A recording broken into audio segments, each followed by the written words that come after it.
믿음은 비움이다 라는 제목으로 함께 말씀 나누기 원합니다. 어제 이제 엠마오 도상에서 가던 그 제자들이 이제 급하게 다시 예루살렘으로 돌아와서 내가 예수님을 만났다 이렇게 증언하는 그 순간에 예수님께서 이 말을 하고 있는 그 순간에 36절 이 말을 할 때가 바로 그 순간입니다.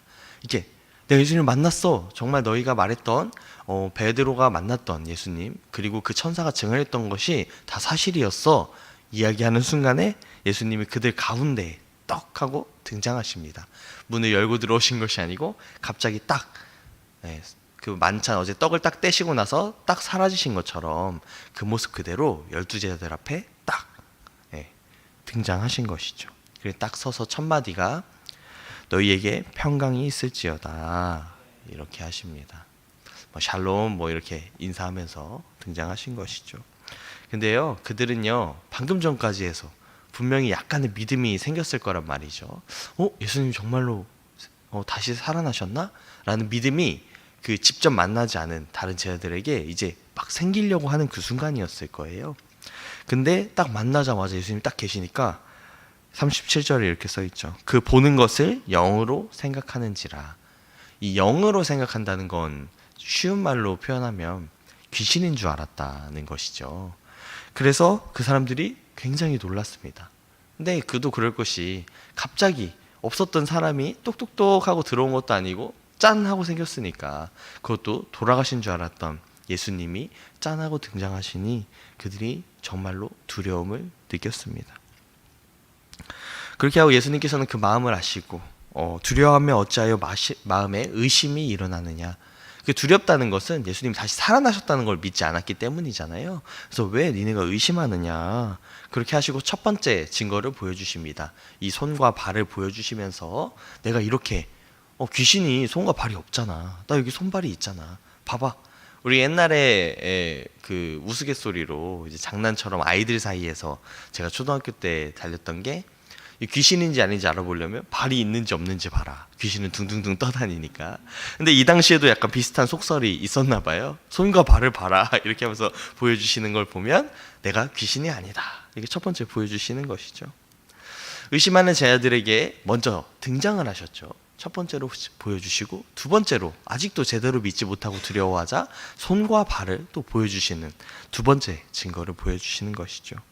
근데 이들이 그래서 너무 기뻤어요. 41절 너무 기쁨으로 아직도 믿지 못하고 기쁜데 왜 아직도 믿지 못하지? 아직은 약간의 어안이 벙벙하고 예수님이 살아나셨다니까 약간은 기쁜데 또 한편으로는 진짜 맞아 하는 그런 약간 두려운 마음들 이게 약간 공존하고 있는 상태죠. 예수님께서 마지막으로 또 이렇게 여기 먹을 것이 있느냐 하시니 이에 구운 생선 한 토막을 급하게 옆에 있던 생선 한 토막 먹다 남은 거를 아마 드렸겠죠. 예수님께서 그걸 마지막으로 드십니다. 이제 증거하시는 것이죠. 또 옛날에 또 신기한 게 귀신은 못 먹는다고 그래서 먹는 게 다 떨어진다 이런 속설이 있었는데 이 당시 이스라엘에도 동일하게 있었나 봅니다. 어쩌면 정말 이 전 세계적으로 이런 일이 있는 거 보면 정말 귀신이 그런 걸지도 모르겠지만 중요한 것은 예수님께서 이렇게 3번이나 믿지 못하는 제자들을 향하여서 증거를 보이셨다는 것이죠.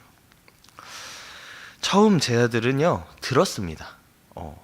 예수님이 살아나셨다라는 소문, 그리고 그 이전에 예수님이 다시 살아나실 것이다 라는 기록된 성경의 말씀을 들었습니다.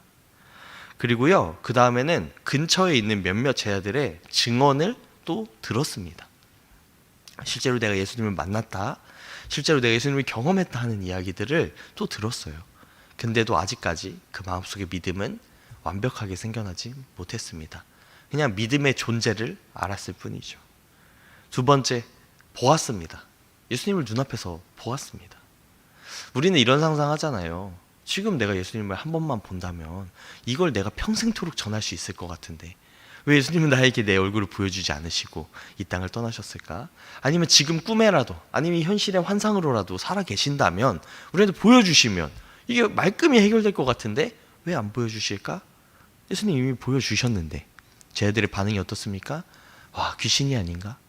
아니 만약에 그러고 나서 예수님이 그냥 떠나셨다면 다음 날에 내가 어제 꿈을 꾼 것이 아닌가? 내가 그냥 너무 예수님이 살아나기를 바라셔서 충격을 먹어서 내가 그런 환상을 본 게 아닐까? 내가 미친 게 아닐까? 이렇게 상상했겠죠. 그래서 예수님께서 마지막으로 한 번 더 먹는 걸 보여주시죠.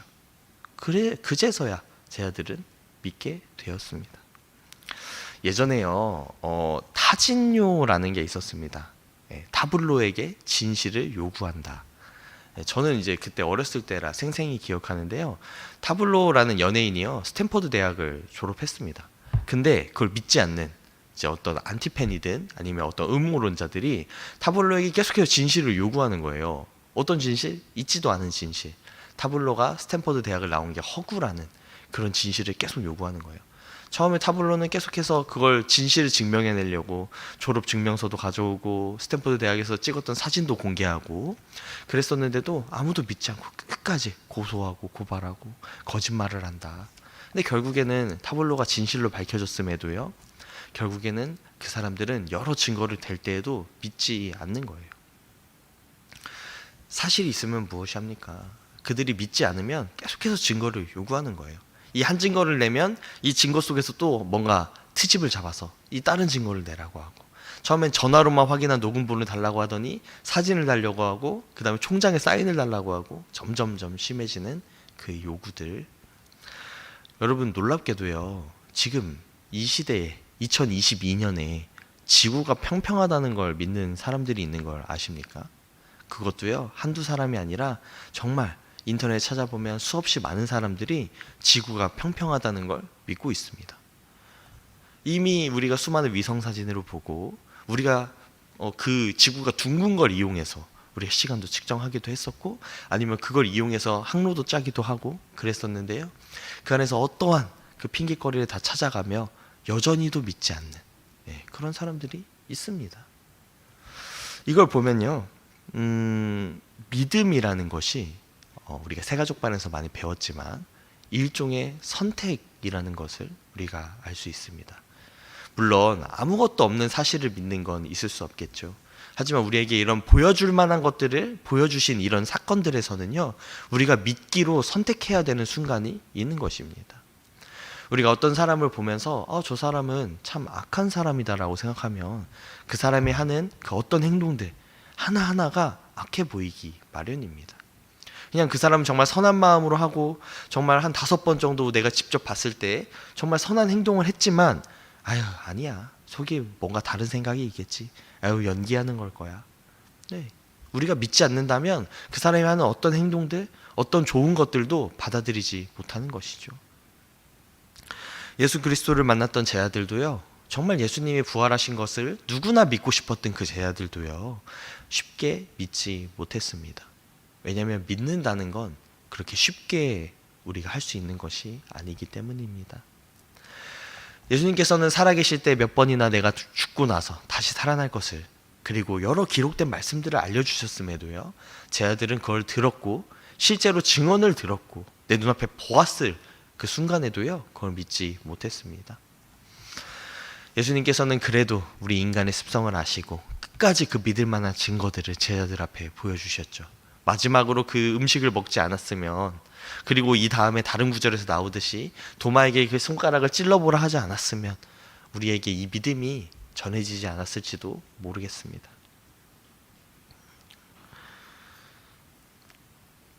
우리도요, 교회 다니는 것, 그리고 신앙생활 하는 거, 주 앞에 헌신하는 거, 정말 주님의 뜻을 따라서 우리가 믿었노라 하는 그 신앙 때문에 나온 거 아닙니까? 근데 때때로는요, 저조차도 사역을 하다가 제가 정말 부름 받아서 왔다고 믿고 있지만 때때로 정말 내가 부르심 받은 게 맞은가? 정말 내가 이렇게 열심히 일하는 것이 맞는가? 내가 하고 있는 이 사역이 정말 하나님을 위한 것인가? 라는 질문을 스스로 할 때가 있습니다.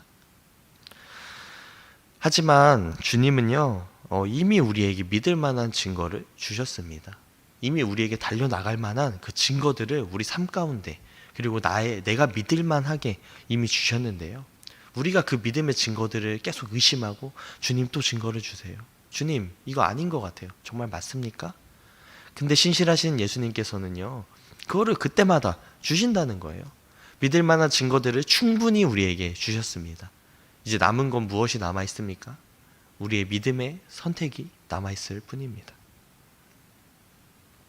우리 마음에 고집을 걷지 않는다면, 내 마음에 기존에 갖고 있던 그 상식들, 내 마음을, 내가 원하는 것들을, 그렇게 바라는 마음들을 비우지 않는다면 아무리 수많은 증거가 우리한테 주어져 있어도 우리가 믿을 수 없는 것입니다. 오늘 이 아침에 나오는 이 순간들은요, 사실 어쩌면 비움의 시간을 원하기 때문일 수도 있습니다.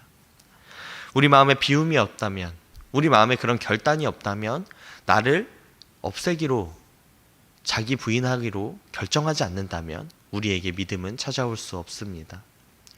요즘 많은 사람들이요, 제가 요즘에 필라테스를 또 하고 있는데요, 일종의 명상에 가까운 시간들이 있습니다. 이제 가부좌를 틀고 앉아서 잠깐 이제 스트레칭을 하면서 마음을 심호흡을 하면서. 근데 요가에 가면 이거를 아예 노래를 틀어놓고 더 깊은 명상으로 빠지고, 요즘 젊은이들에게는 아침 명상 시간이 유행이라고 합니다. 우리가 새벽에 나오는 이것은요, 때때로는 강하게 주님 앞에 구하기도 하고, 때때로 주님 앞에 간구하며 간절히 나아가기도 하겠지만, 이 시간에는 주님의 뜻이 무엇인지 잠잠히 들으며, 주님이 내 삶에 믿을 만한 증거들을 어떤 걸 주었는지 다시 한번 되새겨보며, 주님 앞에 그렇게 잠잠히 나아가며 나를 비우는 시간이 되어야 합니다. 이 시간 그런 주님의 믿음의 자리로 아침마다 그렇게 우리가 믿음을 다짐한다면, 그것이 하루하루 쌓여간다면 우리의 믿음의 그 증거들이 정말로 풍성해져서 우리가 정말로 주님을 믿는 주님의 제자가 될 수 있지 않겠습니까? 이 시간, 이 새벽의 시간, 우리 믿음을 향한 그 비움의 시간으로 나아가길 진심으로 축복합니다.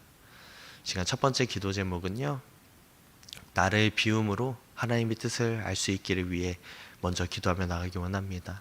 오늘 아침에 내가 바라던 거, 내가 간절히 기도하는 그 제목 그 이전에요, 먼저 나를 비우고, 주님의 뜻이 무엇입니까? 주님, 내 삶에 주님이 원하시는 것이 무엇입니까? 시간 잠깐 기도하며 나가기 원합니다. 두 번째로 자신을 비운 다음에 우리 주변에 먼저 몸과 마음이 아픈 사람들을 위해 중보하며 나가기 원합니다. 우리 교회를 위해서, 그리고 우리 주변에 몸과 마음에 지금 고통스러워하는 사람들을 위해서. 그리고 세 번째로 우크라이나에서 벌어진 전쟁이 이제 하루속히 멈춰지기 위해, 정말 금방 일주일이면 끝날 것 같았던 그 전쟁들 거의 한 달이 다 돼가고 있습니다. 그 참혹함은 점점 더 심해지죠. 공격하는 사람이나 공격을 받는 사람이나 그 전쟁의 참혹함은 이루 말할 수 없습니다.